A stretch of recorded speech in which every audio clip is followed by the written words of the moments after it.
Salut à tous. Ouais, je sais, je me suis un peu mis à l'aise aujourd'hui, mais il fait chaud et puis de toute façon, on est qu'en face cam. En tout cas, vous l'avez vu à la miniature de cette vidéo, même si le titre n'est pas forcément explicite, vous savez de quoi on va parler aujourd'hui. Comme d'hab, si vous n'avez pas fini de voir la saison 3, la vidéo s'arrête là pour vous, parce qu'on va spoiler allègrement. Bon, c'est bon? Il reste plus que les vrais? Bon, de toute façon, je suis sûr que vous êtes tous restés. Bref, on va revenir sur ce fameux camp secret au fin fond de la Russie, de la scène post-générique au dernier épisode de la saison 3. Et aussi, surtout, sur l'identité de son prisonnier américain. Parce que si moi je tablerais plutôt sur un Hopper bel et bien vivant, il peut y avoir aussi d'autres possibilités. Et oui, vous me l'avez réclamé, vous êtes très nombreux à penser que c'est pas Hopper le prisonnier américain, mais plutôt quelqu'un qu'on n'a pas vu depuis très longtemps, et qui est même censé être mort d'ailleurs. Vous avez déjà compris de qui je parle, donc on y va.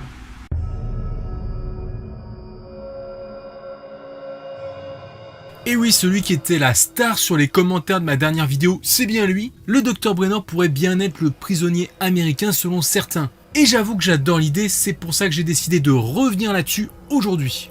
Bon, déjà, on va quand même clarifier quelques petites choses par rapport à ma vidéo précédente. Si Hopper n'était finalement pas le prisonnier des Russes, je n'en garde pas moins tout l'argumentaire que j'avais fait la dernière fois sur sa fuite du labo du Starcourt par l'Upside Down notamment, qui paraissait être sa seule issue, vu qu'il était bloqué par le champ électromagnétique depuis qu'il avait tué le Terminator soviétique. En plus, on voit cette fichue échelle pour y accéder à l'Upside Down. J'ai quand même envie de privilégier cette hypothèse. Mais une fois qu'il se serait retrouvé dans l'Upside Down, est-ce qu'il aurait trouvé un accès qui l'aurait transporté en Russie? Parce que clairement, ça n'a pas l'air non plus de téléporter d'un bout à l'autre de la planète, ce portail. On n'est pas dans Fortnite. Ça amène juste dans une version Upside Down de l'endroit où l'on est. Bon, bref, pourquoi pas? Après tout, on ne connaît pas toutes les lois qui régissent l'Upside Down, et peut-être qu'un portail ouvert au fin fond de la Russie pourrait créer une singularité, autrement dit un accès à partir d'un autre endroit, Hawkins par exemple, à la limite. Et de là, bing, les Russes mettent la main sur Hopper et un Démogorgon dans la foulée. Toujours est-il qu'il y a encore beaucoup d'autres indices qui semblent dire que Hopper est le prisonnier. Mais peut-être même un peu trop d'indices. Alors du coup, soit ils étaient peut-être mal cachés, volontairement ou pas, pour qu'on les trouve à un moment ou un autre. Soit ce serait peut-être une fausse piste pour nous donner de l'espoir, mais en nous surprenant malgré tout sur l'identité du prisonnier. En somme, Hopper sera peut-être bien vivant mais pas forcément captif en Russie. C'est là que va différer la théorie d'aujourd'hui. Cette scène au Kamchatka, ce serait peut-être en fait l'ébauche d'une autre histoire en parallèle. Et du coup, Hopper, lui, pendant ce temps-là, il errait dans son coin dans l'Upside Down, tel Will dans la première saison. Alors oui, Hopper pourrait bien être mort si c'est pas lui le prisonnier. Mais bon, pour le moment, je vous l'ai dit, ça je préfère pas trop y penser. Alors dans tous les cas, qui serait ce fameux prisonnier américain qu'on prend bien soin de nous cacher si c'est pas Hopper? On peut rapidement penser au Dr Brenner. Mais alors du coup, pourquoi, vu qu'il est mort depuis la fin de la première saison? Ça commence sérieusement à dater, faudra peut-être faire un peu son deuil. Et en effet, malgré sa mort dans la première saison, là j'avoue qu'il y a quand même quelques arguments qui valent réflexion. Bon déjà, on ne le voit pas mourir en vrai. La bête lui saute dessus dans la confusion. Et basta.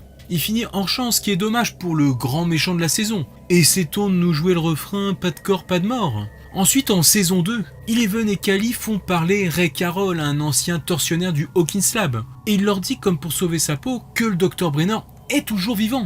On était beaucoup à voir là la promesse du retour de ce terrible vilain de la série. Regardez d'ailleurs, avant la saison 3, j'avais même fait ce sondage sur l'éventuel retour d'un ancien personnage. Et voici ce que vous pensiez d'ailleurs. Tout comme moi. Pourtant, il faudra bien se contenter du Dr Owens dans les dernières secondes de la saison.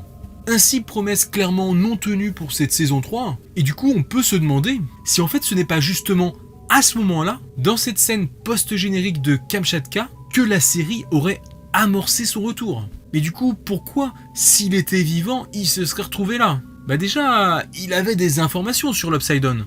Et qu'au final, tous les Russes semblent savoir ce qu'ils cherchent dans cette saison 3. Et même au sujet des Démogorgons, vu qu'ils ont des cages adaptées, comme le fait remarquer Erika.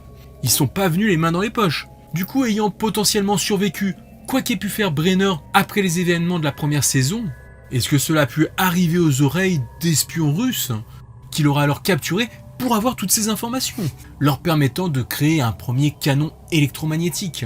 Faut reconnaître que ça expliquerait bien des choses sur leur venue impromptue à Hawkins. En plus, au niveau de la chronologie, ça colle. Brenner disparaît en 1983 et les Russes développent leur première machine en 1984, soit un an plus tard.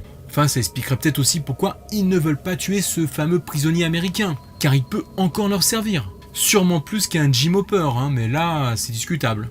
Il pourrait aussi trouver une utilité à garder captif notre chef de police préféré.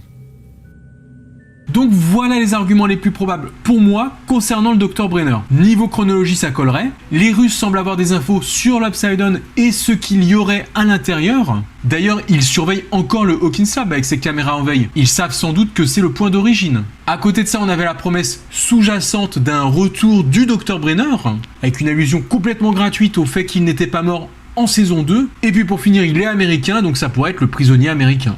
Après, petite parenthèse concernant la fin de la saison 3, faut bien reconnaître que les Russes semblent s'être volatilisés de la base de Starcourt quand l'armée américaine débarque. Alors qu'on voit qu'ils n'ont pas tous été tués dans l'explosion, et il serait peut-être pas surprenant qu'ils avaient plusieurs issues.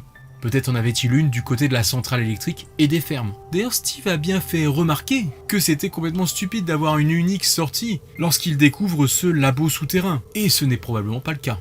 Aussi, je voulais revenir au passage sur ce Démogorgon de la fin pendant que j'y suis. Est-ce que les Russes l'avaient extrait de l'Upside Down à Hawkins et ramené avec eux à l'aide d'une de ces cages, comme celle qu'on voit? Du coup, ça poserait problème. Car comme le portail a été refermé, ce Démogorgon serait mort en cours de route, comme l'énorme créature du Mind Flayer. Sa présence laisse plutôt sous-entendre l'existence d'un nouveau portail, où qu'il puisse être. Pourquoi ont-ils un Démogorgon? Que comptent-ils en faire? Ah oui, forcément, une arme, comme dans tous les films. Mais l'autre problème, c'est pourront-ils le canaliser? Parce qu'après tout, un Démogorgon, ça crée des brèches avec l'Upside Down, quand il y a un portail actif et un peu plus loin. Et puis du coup, ça peut un peu aller où il veut. Donc ne risque-t-il pas rapidement d'être débordé à la façon des aliens? Et au final, est-ce qu'ils en ont qu'un seul? Bref, je m'égare, mais bon, on est aussi là pour parler de cette base après tout. Bon, pour finir, à part Hopper et Brenner, à qui d'autre peut-on penser comme prisonnier américain? Murray. Bon ouais, je veux bien, mais on le voit à la fin de la saison 3 sortir de la base avec les militaires américains. Du coup, il semble en sécurité, du moins à ce moment-là.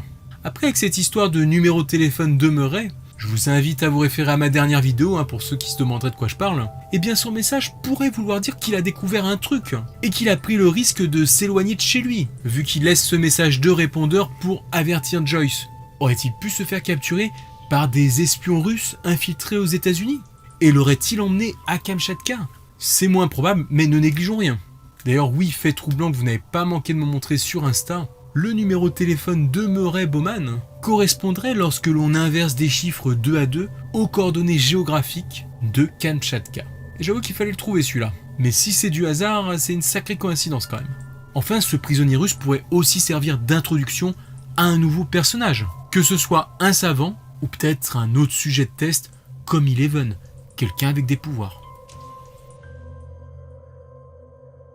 En tout cas, tout ça, ça semble nous teaser qu'il y aura de l'action vers l'Est dans la prochaine saison. Est-ce que nous avons là déjà un nouveau lieu qui sera mis en avant? Et d'ailleurs, on finit avec un petit sondage. Qui est d'après vous le prisonnier américain maintenant qu'on a exploré un peu plus en détail d'autres possibilités? Et je sais qu'il y a du monde qui pense que ça pourrait être le Dr Brenner. Donc voilà là un moyen de mesurer à quel point vous voyez son retour possible dans ce rôle. Personnellement, pour le moment, je préfère rester sur Hopper, même si ça commence à paraître un peu trop évident. Et puis d'ailleurs, si vous pensez à quelqu'un d'autre, n'hésitez pas à le mettre dans les commentaires. Pour l'heure, je vous laisse. On se retrouve très bientôt avec de nouvelles infos, news ou théories à propos de Stranger Things. Ciao les amis!